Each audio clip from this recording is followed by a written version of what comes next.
Well, America is under attack from forces that want to turn our republic into a socialist state and wipe out the biblical principles that are the foundation of our nation.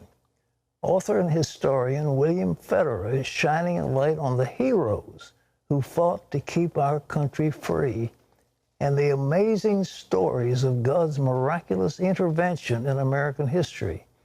Would you please welcome back to the 700 Club our good friend, Bill Federer. Bill, this book, Miracles, America's History, Volume 2, fascinating. The history is fascinating. Tell us about who John Tarrant was and why was he important to the Cherokee Indians? So the year is 1755, and John Morant is born. He's a free black in New York. He's smart. He plays the violin and the French horn. He goes with his family. His dad dies down to Georgia, and there he hears the Great Awakening preacher George Whitefield.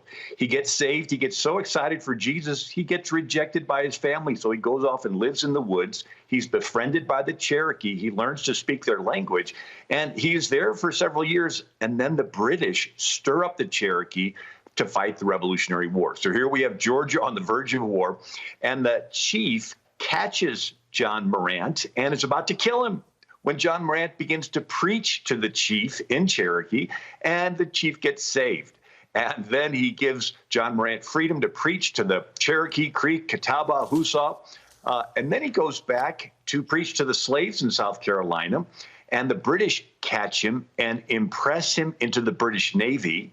And then he winds up in England, and he preaches the gospel in England. And then he goes to Nova Scotia, Greens Harbor, Newfoundland, and preaches to a great number of Indians and whites. And his life is so amazing that the Countess of Huntington published a narrative of the Lord's wonderful dealings with the black man, John Morant. And it went through 17 editions. Just an amazing story of a black man that was born at a time when Georgia was on the verge of war, but he let the Lord use him to bring many, many people to Christ. Well, tell us also about the man who founded one of the first black congregations in America. Right. So another slave, his name is George Lyle, and his master brings him to church. He hears a Great Awakening preacher, and he gets so excited. He's preaching Jesus. His master frees him and helps him to start a church. It's considered possibly the very first black church in America, the Silver Bluff Baptist Church in Beach Island, South Carolina, 1773. Well, then the British, again, starting to stir up the war, George Lyle goes to Savannah, Georgia, and there is a plantation that they let him use the barn for a church. And one of the people that gets saved is a black man, Andrew Bryan. And the church, he becomes the pastor, and then Andrew Bryan renames the church the First African Baptist Church, and it grows to 700 members, and they're sending out missionaries. Like one is David George, and he's sent to Nova Scotia and then to Sierra Leone. And then when it heats up even more, George Lyle decides to go to Jamaica. He puts himself as an indentured servant. He and his wife and 4 kids go to Jamaica. He works off his debt. He's arrested a couple of times, but he ends up starting Baptist churches all around Jamaica. 8,000 people become Christian. Just an amazing story. This is 10 years before William Carey, the great missionary to India, is this black man, George Lyle, and he's possibly considered the very first missionary sent out from America. Bill, you know, there's something that we've known about in history. It's called the haystack prayer meeting. Tell us about that. That changed America.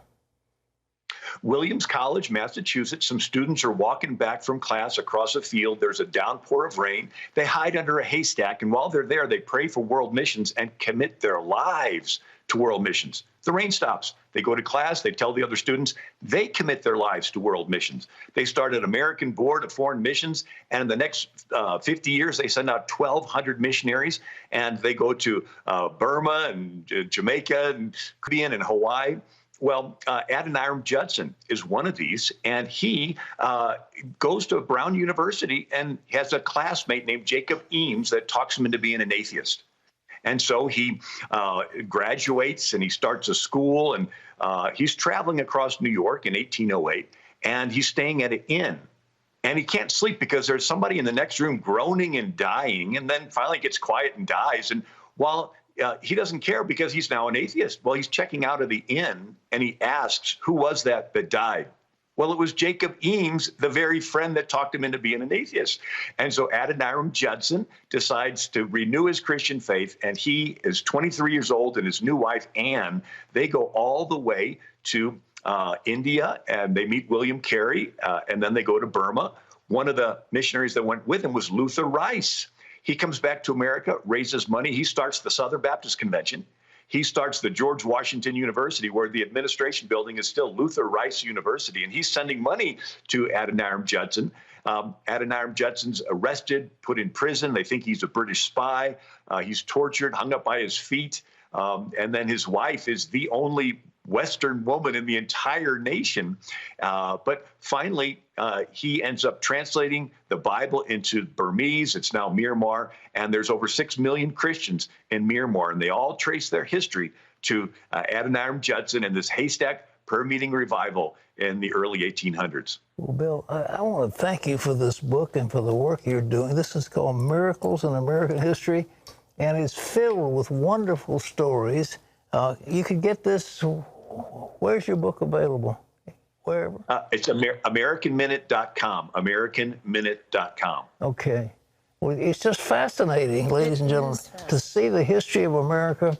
And we hear of this crazy stuff that's going on to tear down our history, and you realize the wonderful people, Indian people, black people, people of all races and colors who have come to the Lord and done miraculous things. We don't want to destroy that, and Bill Federer has done a great job in highlighting these things for us.